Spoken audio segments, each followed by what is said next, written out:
Assalamualaikum. Waalaikumsalam warahmatullahi wabarakatuh. Selamat pagi. Pagi.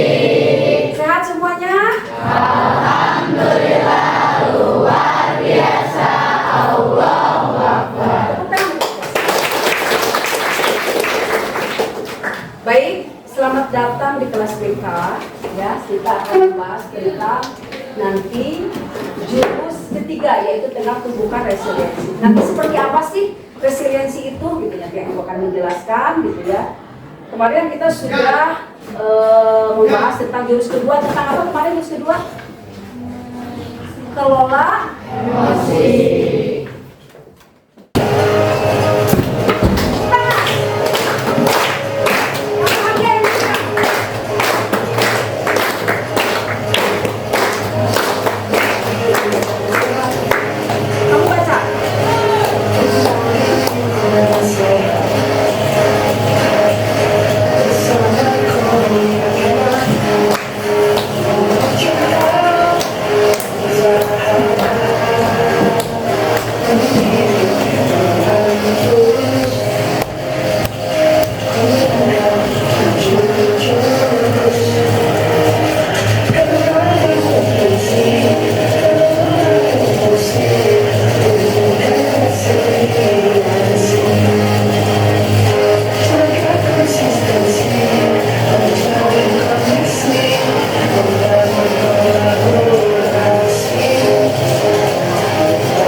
bagaimana kita memiliki daya lenting tersendiri. Faktor-faktor apa saja sih? Atau unsur-unsur apa saja yang ada yang menumbuhkan self resiliency atau daya lenting dalam diri kita?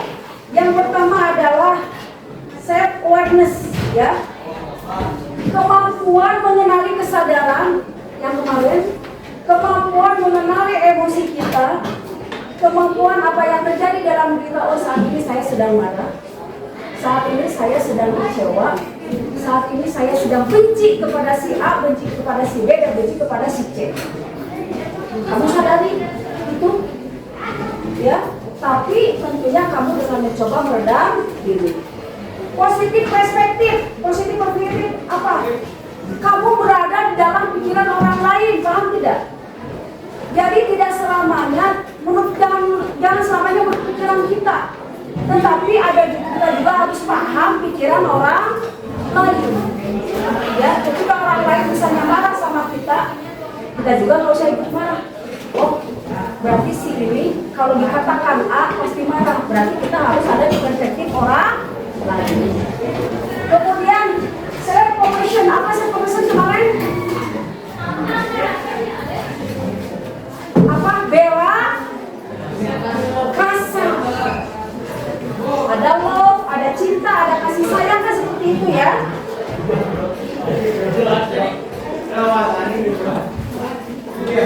Jadi tetap saja ya, kamu harus menunjukkan sikap welas asih. Paham? Ketika kamu dalam kondisi apapun kepada orang lain, harus menunjukkan sikap welas asih. Kalau kamu ada situasi, kamu tidak akan mengatakan kata-kata yang buruk kepada orang lain. Tumbuhkan itu. Kemudian efektif problem solving. Bagaimana cara efektif menyelesaikan masalah? Kamu cari bantuan deh ke guru BP atau orang ahli ketika kamu merasakan ada masalah yang menurut kamu merasa menjadi tekanan batin gitu ya. Nggak usah takut, sok datang ke ruang BK. Bu, saya diiniin sama si ini, saya dibully sama si ini, orang tua saya begini, silahkan datang ke ahli. Ya. Kemudian ini grow mindset. Grow mindset itu adalah pikiran yang selalu tumbuh, sehingga kita akan selalu positif terhadap orang, terhadap peristiwa apapun. Ya, grow mindset, selalu pikiran itu tumbuh. Kemudian ada ability, kemampuan kamu untuk adaptasi. Ya, kamu harus mampu adaptasi dengan lingkungan sekitar, dengan guru dan sebagainya. Ketika kamu di kelas, kamu harus seperti apa? Itu adaptasi. Ketika kamu menghadapi guru si A, kamu seperti apa? Itu adaptasi. Itu tidak. Jangan menurut kita saja. Ya. Tapi bagaimana kamu menyesuaikan dengan lingkungan sekitar. Kemudian emotional stability, bagaimana kita mengelola emosi supaya tidak cepat marah, tidak cepat nangis, tidak cepat tersinggung atau baper. Itu termasuk self resiliency. Nah, pola pikir tangguh sejak dalam pikiran. Nih, ada si kembar ya. Ini A, ini B. Coba akan bercerita. Ini berasal dari keluarga yang broken home. Apa itu? Orang tuanya bercerai, ibunya di KDRT oleh ayahnya, bapaknya sering marah-marah di rumah, bapaknya sering tidak ada di rumah, anak ini sering dimarahi oleh orang tuanya, tidak pernah diberi ongkos dan sebagainya. Si A tumbuh menjadi anak yang nakal. Ya, dia sering kabur, dia sering manja. Hilang emangnya apa sih? Benteng. Ya, sering tidak ada di kelas. Tidak pelajaran. Ini si A. Ya. Si B justru dia makin rajin. Dengerin. Si B dia malah rajin. Ya. Si B ingin termotivasi untuk memiliki atau mencapai impiannya untuk memperoleh nilai yang terbaik. Menurut kamu, yang grow mindset yang mana? Yang B.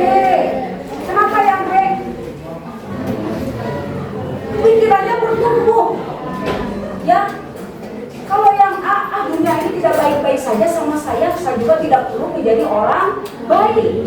Kalau si B, saya harus menjadi orang baik, saya harus menjadi orang hebat. Berarti yang bertemu pikirannya atau grow mindset-nya mana? Fixed mindset dan grow mindset. Fixed mindset itu apa? Jadi apa-apa itu berdasarkan bakat, berdasarkan turunan, ya. Saya mah bukan turunan orang kaya, makanya saya tidak akan menjadi kaya. Itu namanya fixed mindset.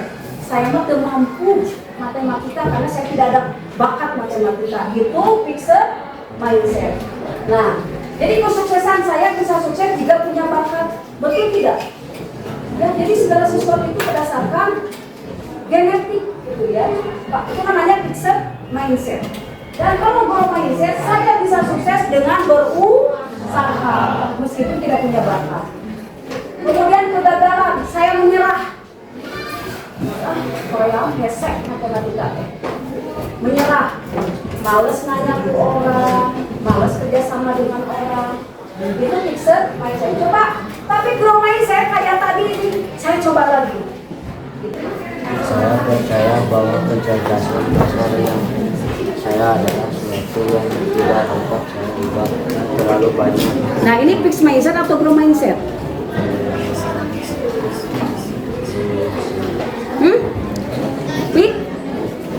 Fixed. Oh, fixed mindset. Terus yang nomor 2? Ketika saya menghadapi tantangan, saya biasa menyerah karena saya merasa tidak cukup. Nah, ini yang mana? Yang pick atau grow? Bertumbuh atau tidak pikiran kayak gitu? Oh, jadi maksudnya yang mana? Yang fix, oke. Yang nomor 3? Saya percaya bahwa saya dapat meningkatkan kemampuan dan bakat saya jika saya berusaha dan bekerja keras. Ya, fix atau grow? Grow, sip. Lanjut. Saya cenderung menghindari tantangan karena saya takut terlihat bodoh atau gagal. Ya, yang fix atau grow? Fix. Oke, lanjut. Saya melihat kegagalan sebagai kesempatan untuk belajar dan tumbuh, bukan sebagai bukti ketimpangan saya. Kemampuan saya. Yang pick atau grow? Yang grow, oke. Terus? Usaha dan kerja keras adalah kunci untuk mencapai kesuksesan. Ya, usaha dan kerja keras adalah kunci untuk mencapai kesuksesan dan mengembangkan kemampuan saya. Pick atau grow? Grow. Terus yang terakhir? Bakat alami adalah bakat terpenting dalam mencapai kesuksesan. Ya. Bakat alami adalah faktor terpenting dalam mencapai kesuksesan. Fix atau grow? Pick atau grow? Pick atau grow? Bakat alami adalah faktor terpenting dalam mencapai kesuksesan.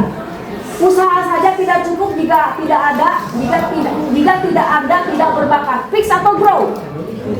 Fix, mindset. Ya, silakan duduk. Grow? Grow? Nomor terakhir? Lihat jawabannya. Di dalam otak kita, ya, ada yang disebut dengan neuroplastisitas, yaitu mekanisme biologis yang mendasari grow mindset. Bagaimana seseorang itu tumbuh atau grow mindset tergantung daripada neuroplastisitas, ya. Setiap individu dan grow mindset menghadapi tantangan dan berusaha mengatasinya. Otak mereka sedang membentuk dan membuat koneksi cara baru ketika terkait dengan keterampilan atau pengetahuan tersebut. Ketika kami mempelajari pelajaran yang sulit, maka saraf-saraf di otak kita ini nyambung atau terkoneksi. Nah, ini ujian menghadapi resiliensi. Kelas A sering dipuji, kamu hebat, kelas A mah karena saya pintar. Kelas B diberi dukungan. Kelas ini pasti maju, kelas ini pasti hebat. Itu dukungan. Ya, beda kata-kata dukungan dan pujian? Beda. Kamu pasti bisa, kamu layak sukses karena usaha kamu sendiri, itu dukungan. Tapi kalau kamu hebat itu dilanjut. Nah, ujian, kamu hebat,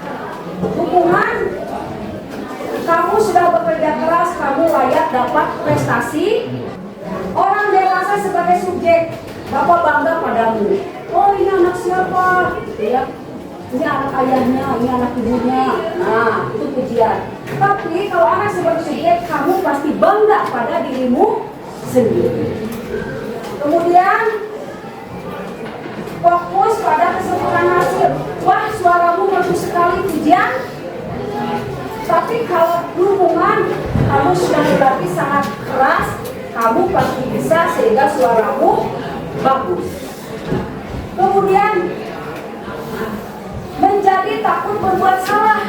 Ya, orang yang selalu dipuji itu jadi takut berbuat salah.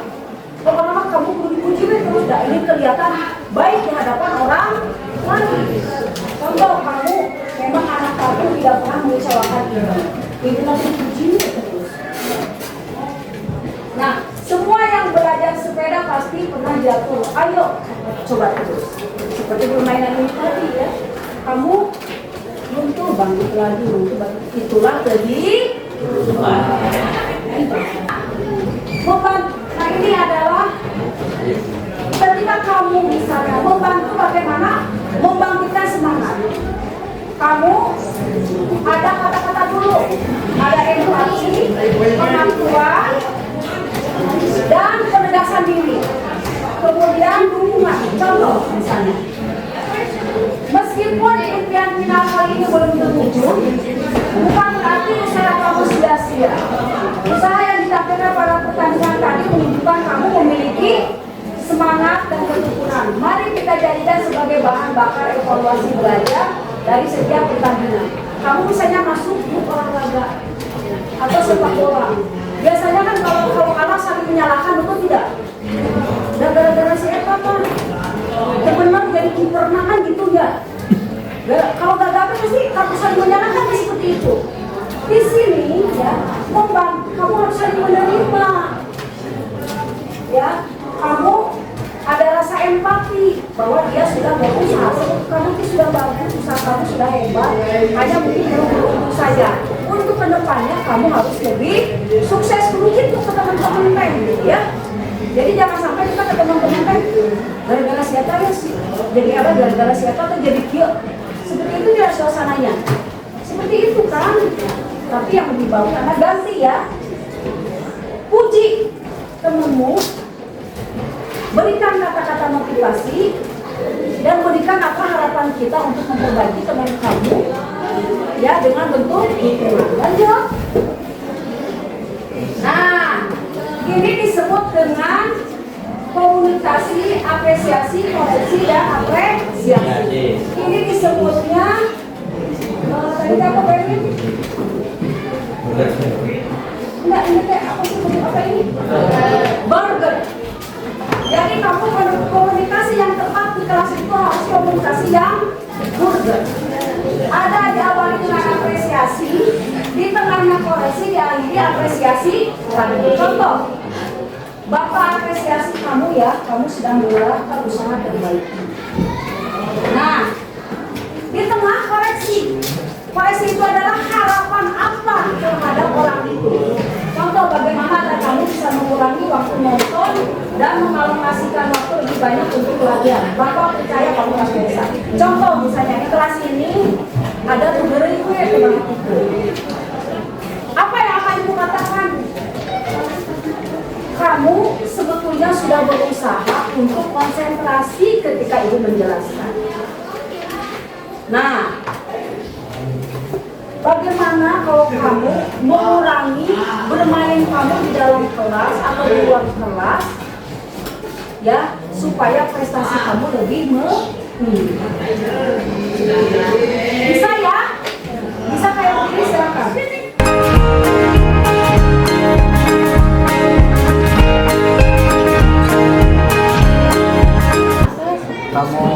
Kamu suka menaiki benteng.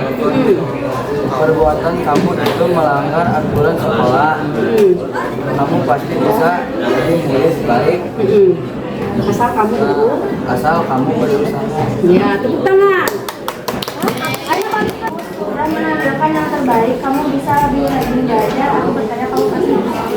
Ya, tangan. Ya. Baca buku kedua.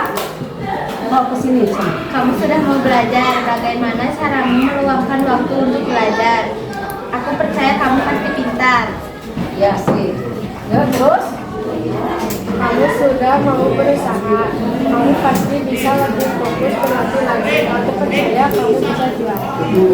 Siap, terima kasih ya.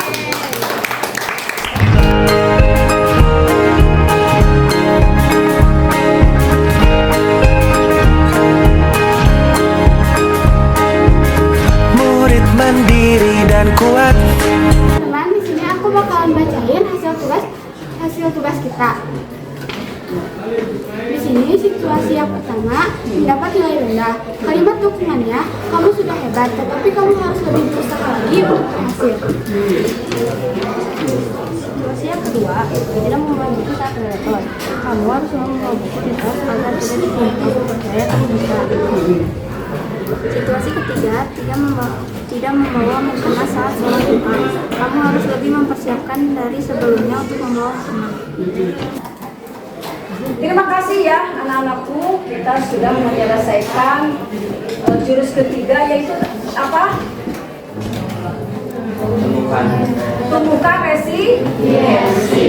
Ya, terima kasih. Semoga ilmu ini bermanfaat. Kamu makin hebat. Kamu makin bisa menyelesaikan setiap persoalan dengan baik. Kamu makin bertumbuh bersama teman-teman, selalu berpikir sesuai dengan perspektif orang lain.